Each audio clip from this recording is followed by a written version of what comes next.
रात के 2 बज रहे हैं। राजस्थान का तपता हुआ रेगिस्तान अब बर्फ जैसा ठंडा हो चुका है। जैसलमेर से कुछ ही दूरी पर एक ऐसा गांव है जहां वक्त रुक गया है।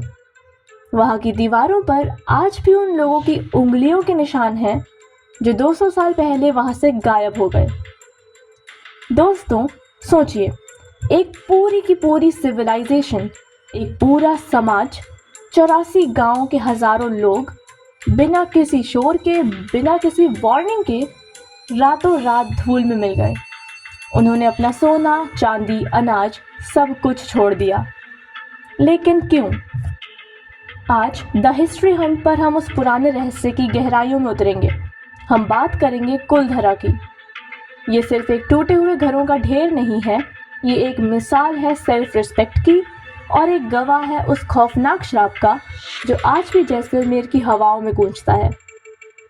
वीडियो को एंड तक देखना जिससे कि आप the ghost village of India के बारे में सब कुछ जान सकें। कुलधरा को समझने के लिए हमें 13th सेंचुरी में जाना होगा। पाली से आए हुए ब्राह्मण, जिन्हें हम पालीवाल ब्राह्मण्स कहते हैं, उन्होंने इस बंजर ज़मीन को चुना।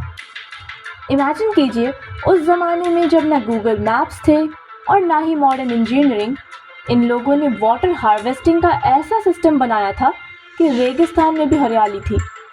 इनके घर वास्तु और साइंस के मिक्स थे। कुलधरा कोई गरीब गांव नहीं था, ये एक व्यापार का सेंटर था।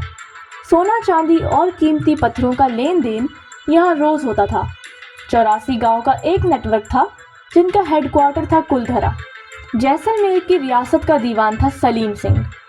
इतिहास के पन्नों में इसे एक जालिम शख्स कहा गया है। सलीम सिंह की नज़र सिर्फ पैसों पर नहीं थी, उसकी नज़र गांव की खूबसूरती पर भी थी। एक दिन टैक्स वसूलने के बहाने सलीम सिंह कुलधरा आया। वहां उसने गांव के मुखिया की बेटी को देखा। कहते हैं वो लड़की इतनी सुंदर थी कि उसे राजस्थान की पद्मिनी कहा जाता था।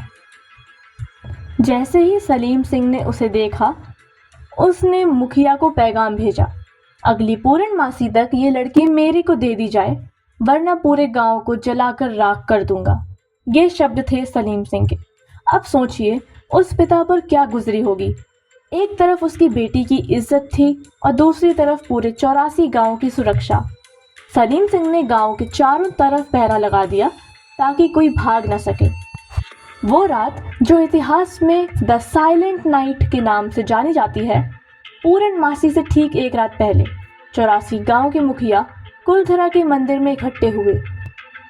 फैसला मुश्किल था, तब उन्होंने वो फैसला लिया जो दुनिया में पहले कभी नहीं हुआ था। उन 1500 परिवारों ने तय किया कि वो मिट्टी छोड़ देंगे पर मान नहीं छोड़ेंगे।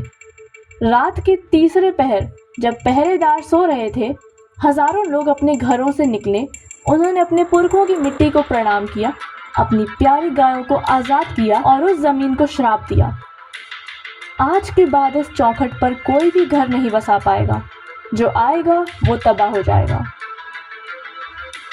सुबह हुई। सलीम सिंह के सिपाही जब गांव में घुसे तो उनके पैरों तले ज़मीन खिसक गई।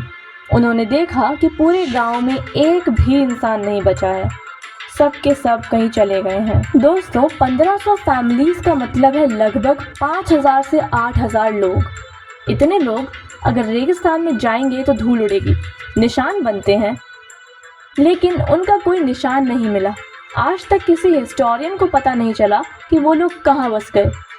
कुछ कहते हैं वो जोधपुर के पास बसे, कुछ कहते हैं वो धरती में समा गए।